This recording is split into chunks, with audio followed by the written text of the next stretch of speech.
The following is a News 7 Black History Special, Black Slaves, Red Masters. Hello everyone, I'm Sam Ford. Earlier this month in our 7 Inside Reports, I took a personal journey to look at a largely unknown chapter of black history when my ancestors and thousands of other blacks were slaves, not of the whites, but of the Indians. Well, a lot of people responded who'd missed some of the segments and who wanted to know more about the subject. So today you'll see it all and more, and get your pencils. At the end we'll have not a test, but an address and phone number where you can get more information.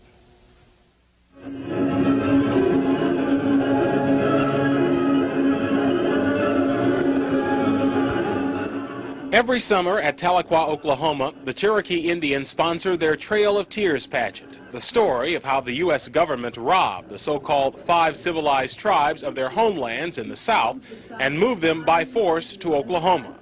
They don't tell about the thousands of blacks the tribes brought with them, their slaves. My mammy and pappy belonged to a part Cherokee named W.P. Thompson when I was born. The woman reading is my sister, Elaine Ford Staton, but the words are those of our great-grandmother, Phyllis Thompson Pettit, whose Georgia-born parents were brought by the Cherokees over the trail.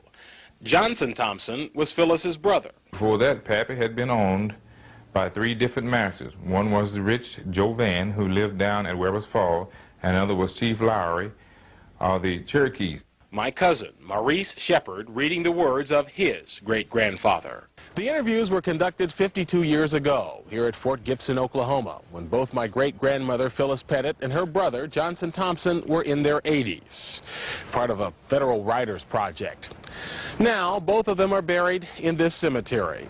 But after I read their words, I was set on a mission to find out how my family became slaves of the Indians. I learned that beginning with the administration of George Washington, it was the policy of the U.S. government to civilize the Indians by teaching them modern farming techniques. To adopt agricultural practices that patterned after the whites, and one of those in the South was slave trade. I don't ever talk about it very much because I think it's a very shameful part of Cherokee history, and so I've purposely avoided involving myself in that whole issue.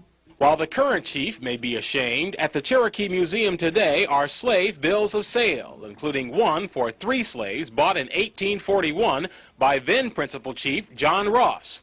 The chief and his brother Lewis were among the biggest slaveholders in the tribe. Indeed, many of my mother, Kathleen's ancestors, the Rosses, were owned by the chief's family. They were Southerners. They adopted Southern institutions, Southern dress, Southern black slavery. But one characteristic they did not like was Southern greed for their land. By 1830, through wars and treaties, the 5 tribes had lost most of it. Then they were all ordered to move west to Oklahoma. 4 of the tribes left, but the Cherokees took their case to the U.S. Supreme Court and won. At least they won the lawsuit. Then the man on the $20 bill stepped in. And President Jackson essentially told the Supreme Court, you know, you made your ruling in favor of the Cherokees, now, you know, try to enforce it.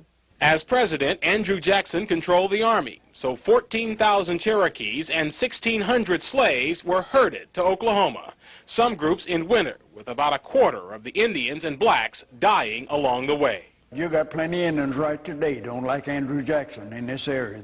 84-year-old Luther Scales, who describes himself as 1/4 black and 3/4 Indian, is president of the Coweta, Oklahoma Historical Society. He remembers stories his Creek Indian grandfather told him about the removal, which was devastating for the Creeks as well. He said the roughest part of it was crossing the Mississippi River in a boat. How so? Well, man, the Mississippi River, you know, down there in Arkansas and Mississippi, when you're talking about a mile across, mile or so across the river. And then in a boat, as swift as that water running, well, you got problems. Once in Oklahoma, the slaves were put to work, raising cotton, building the new nations. The Merle home, which still stands outside Tahlequah, Oklahoma, was built by the Cherokees' black slaves. And should you think the Indians were much kinder masters than the whites, listen to Granny Phyllis's words in the interview about my great-grandfather. My husband was George Pettit. He tell me his mammy was sold away from him when he was a little boy. He looked down a long lane after her just as long as he could see her and cried after her. He went down to the big road and sat down by his mammy's barefoot tracks in the sand and sat there until it got dark, and then he come on back to the quarters.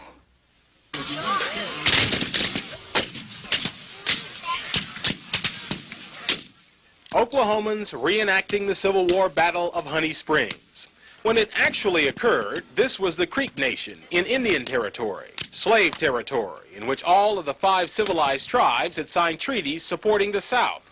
And the battle actually looked much like something out of the movie Glory, except it wasn't the 54th Massachusetts, but the 1st Kansas Colored Regiment that saved the day. Because of fear of attacks from nearby Kansas, many Indian slave owners fled south. I can just remember when Master John Harnish took us to Texas. We went in a covered wagon with oxen and camped out all along the way. My sister, Elaine Ford Staton, reading the words of our great-grandmother, Phyllis Pettit, a girl at the time of the war.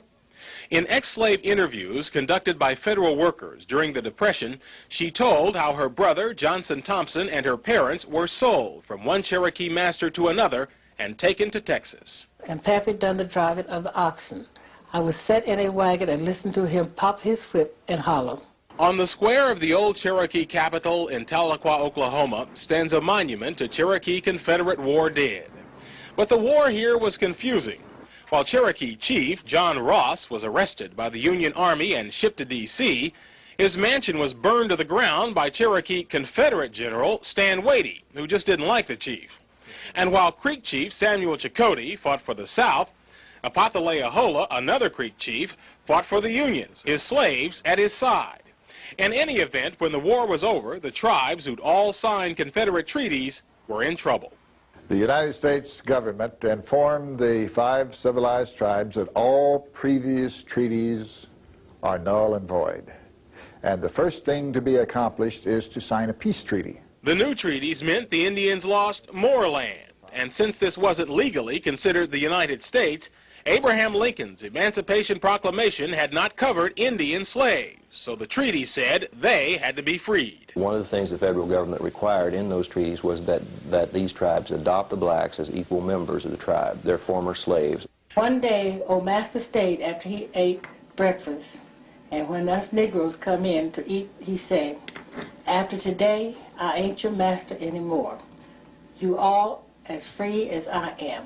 We just stand and look and don't know what to say about it.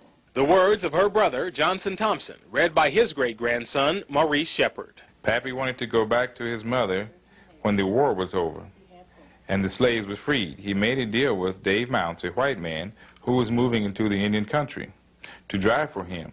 Granny Phyllis described a harrowing trip in which they had to fight off wolves with fire from their camp, a wagon journey over land and water that lasted 5 weeks. When we would come to a river, we would cross ferry boats, but me and brother rode on a bed in the back of the wagon, and when we were crossing a river, Father would make us lie down and wouldn't let us look out. He was afraid we would fall out in the river. Finally, they arrived back to Fort Gibson in northeastern Oklahoma, where their father's mother was working as a cook for the U.S. soldiers. My grandma, Phyllis Harnish, was the mother of the Colored Baptist Church on 4 Mile Branch east of Fort Gibson. She organized the church and was head of it as long as she lived. Since the Cherokee tribe owned all the land, as new Cherokee citizens, the family merely picked a spot. After Granny Phyllis Pettit married, her first child was my grandmother, Lutetia, whose 3rd child was my dad, Sammy. Pettits and Fords still own this land today. Our Black History Special will continue in just a moment with more about black slaves, red masters.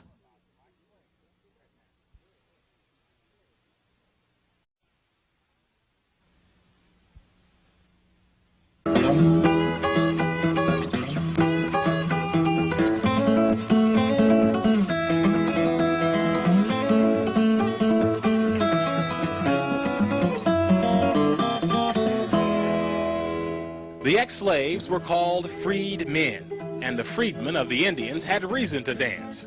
No, they weren't rich, but since they were now citizens of the tribe, and the tribe owned all the land, there was no need to sharecrop. Just stake a claim, build a cabin, start a farm. And there was the black vote. Witness this Seminole election in which they counted one candidate's supporters on the left side of the street, the other candidates on the right. To gain control of the Cherokee capital in Tahlequah, chiefs like Lewis Downing campaigned heavily for the black vote, as did Chief Spaichi for control of the Creek capital in Okmulgee. The Creeks appointed and elected blacks as judges, attorneys. They were private secretaries. They were members of the council. And of course, the 3 black towns in the Creek Nation had representatives in both the House of Kings and House of Warriors. Silas Jefferson was even elected one of the Creek chiefs and was among the delegation any time that the Creeks had business in Washington. Since there was none of the lynchings or terror of the white South, Indian Territory became a mecca for blacks, even though many never gained citizenship. At least 25 black towns sprang up, some still around, like Taft, Redbird, and Tallahassee, where on a warm day they still bring out the kitchen table for a game of dominoes. I'm out of here. What? How you get down? I'm out of here. I'm glad you did. There were black lawmen among the Creek Nation Light Horse Police, deputy U.S. Marshals like Bass Reeves, who killed 14 outlaws without ever being wounded. And there were outlaws, killers like Cherokee Bill, part black, part Cherokee, or the Buck Rufus gang of Creeks and Creek freedmen. And there were the rowdies. If they got enough whiskey in them, why they shoot the town up. You ever had to run from a shoot-up? I half crawled under the bed. My great-great-uncle Willis was among those rowdies. You may recall my great-grandmother Phyllis Pettit's story of how her husband's mother was sold by his Cherokee master. He looked down a long lane after her just as long as he could see her and cried after her. While George Pettit turned out okay, his brother Willis spent 1877 in the National Prison for shooting up the capital of Tahlequah. 5 years later, it was more serious. In March 1882, the Cherokee Advocate reported in both English and Cherokee, murder trial in Tahlequah, the capital, the Cherokee Nation versus Willis Pettit. The transcript still exists today.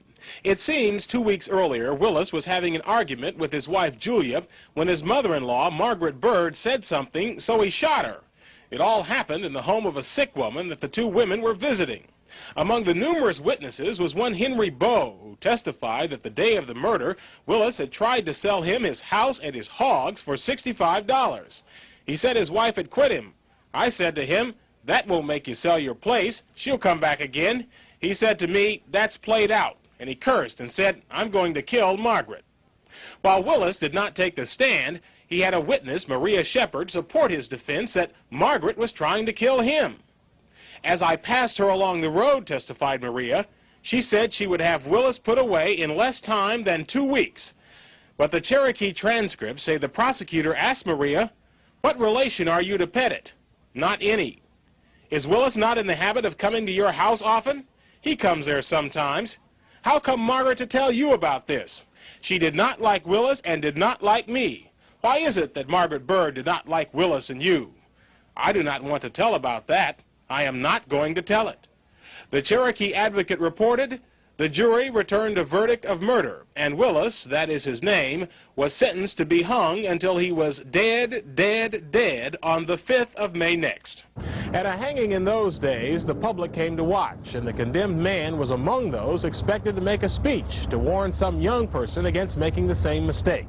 The newspaper reported Willis went to the gallows laughing. As for his last words, he said he'd made a mistake. He meant to shoot his wife, Julia. One,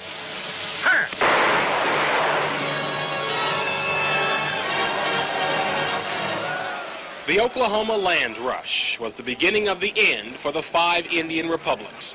1889, Congress had given to anybody fast enough to grab it much of the land confiscated from the tribes who'd supported the South in the Civil War. 9 years later, Congress made the Indian governments irrelevant by taking title to the land they still held and sending in the Dawes Commission to split it up and allot it as private farms to the individual Indians and freedmen who were members of the tribes.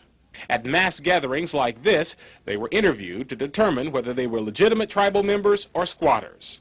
In the Cherokee Nation, folks like my grandmother, Letitia Ford, had no trouble proving their legitimacy and received deeds to their land. She received 60 acres. My grandpa, John Ford, was a non-citizen but had access to land through Letitia and their children. The Fords, John's parents, Harry and Zerilda, had migrated from Kentucky in the 1870s, but Zerilda had died, and Harry had remarried a Creek freedman woman, gaining access to land as well. But some of the blacks had no connections, had not married citizens, but had established farms on tribal lands. Now, somebody was about to receive an allotment that included their farms. In the Tallahassee community in the Creek Nation, many of them turned for help to great-grandpa Harry Ford, a Baptist minister, and, says his 85-year-old surviving son Andrew, a prominent farmer. My dad had a big barn, loft full of hay, corn. He once had sharecroppers. But he didn't have gas lights, and that proved tragic when he came to Washington, D.C. that day, seeking someone in authority to help his neighbors keep their land. The October 19th, 1906 Evening Star reported the story. It said he took a cab to a hotel called the Philadelphia House at 348 Pennsylvania Avenue, which is where the National Gallery of Art now is. It said he asked questions around the hotel. Quote, the visitor said he wanted to meet some Baptist ministers in this city as he thought they might assist him to transact some important business in which he was interested. Then he went to bed in a room which had a gas light. My Uncle John Ford picks up the story. Instead of him turning it out, he blew it out, and he became asphyxiated. Then the rumors are that he was really on to something, you know, that was going to benefit blacks, and maybe it was foul play. Somebody killed him. Yes, now that was a rumor. The D.C. death certificate said Harry Ford, age 70s, cause of death, asphyxia. He had $1,000 more when he left home.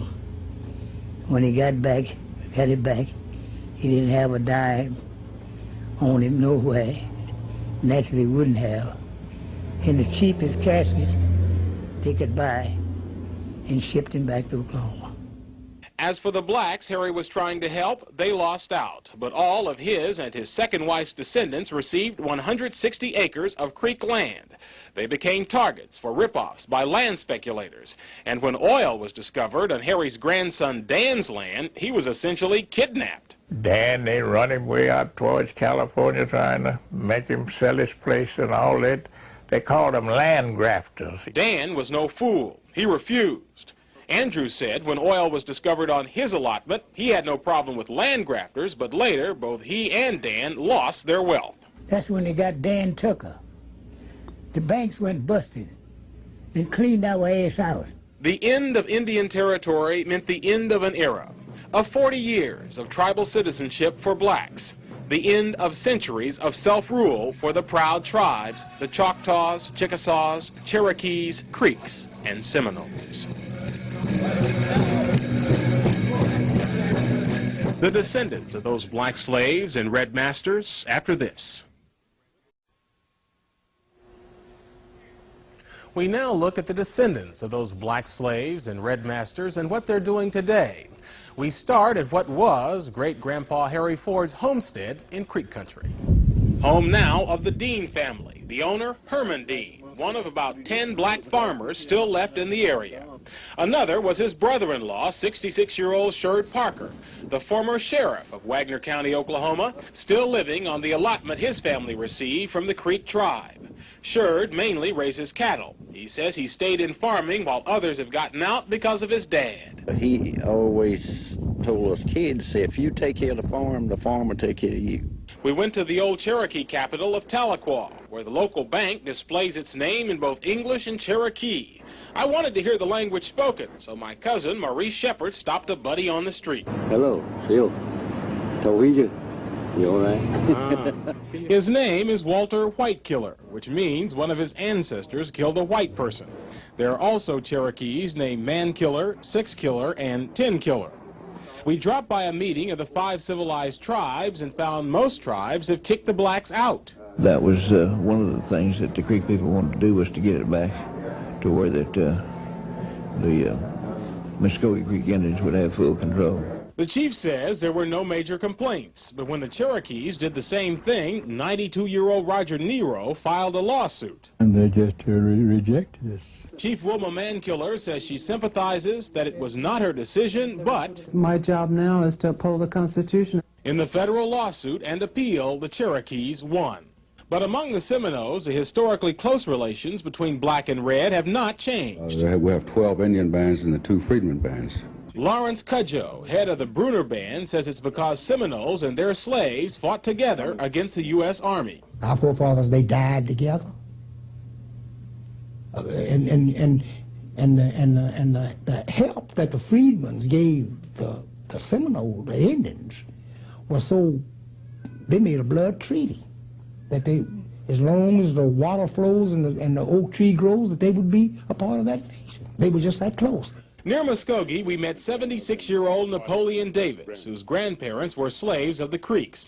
He's a retired carpenter who's building this. Well, I'm trying to build a shrine. They call Oklahoma Creek Treatment Shrine. Dedicated to the memory of the Creek Freedmen.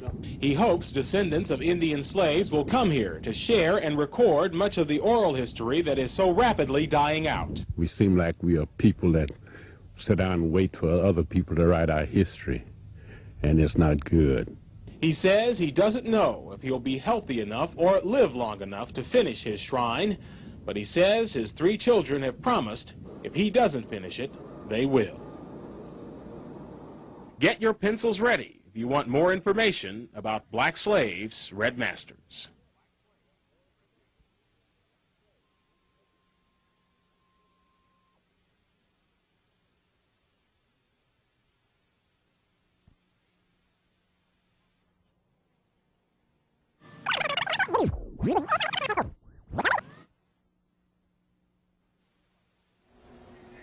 If you would like a book list on this subject, you can write to Judy Lipner, Greenwood Press, 51 Riverside Avenue, Westport, Connecticut, 08860, or call her at 203-226-3571. We leave you today back in Oklahoma with Napoleon Davis, his shrine, and his thoughts. I'm Sam Ford. I'm trying my best to say something that they couldn't say or didn't say, something that they might want to say and couldn't say. So that's what it's all about.